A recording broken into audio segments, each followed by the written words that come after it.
বুঝলা পল্টুদা, পাশের ক্লাবের চুদির ভাইগুলো না খুব বার বেড়েছে। বাড়া আমি কালকে রাত্রেবেলায় সাইকেল নিয়ে বাড়ি যাচ্ছিলাম, চোদনাগুলো আমাকে একা পেয়ে সাইকেল কিনে নিয়েছিল জানো। কি বলিস, তো সাইকেল কিনে নিয়েছিল? তারপর বাড়া তুই কিছু বললি না? আমি আর কি বলবো, কিছু বললে যদি কেলায়। কি কিছু বলিসনি? তাহলে ওরা আমাকে একবার ডাকতিস, চোদনাগুলোর ক্লাবে ঢুকে পুঙ্গা মেরে দিয়ে আসতাম। আর বলো না, অনেক রাত হয়ে গেছিল বলে আমি আর কাউকে কিছু বলিনি। ঢ্যামনাগুলো পুজোর আগে একটা ঝামেলা করতে চাইছে। দাঁড়া একবার বাগে পাই। কিরে চোদনা, এত দেরি হলো কেন? বাড়িতে বসে বসে কি হ্যান্ডেল হুন্ডেল মারছিলিস নাকি? না, বাড়িতে বসে ছেলে সাটা ভাঙছিলাম। সে কি রে ফুটো, ফাটাকে মারছিলিস কেন? আর বলিস না, সেগম মাইটা যে জ্বালাচ্ছে না, লেওরা প্রতিদিন কেউ না কেউ বাড়ির উপরে এসে ওর নামে নালিশ করে যাচ্ছে।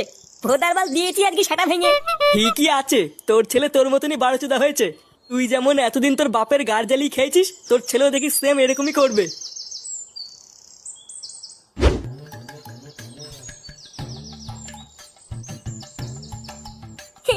আমার দাদুটা খুব ভালো, কত কিছু খাওয়ায়। আর আমার বাপটা সারা ধ্যান না বাপ শুধু কেলায়।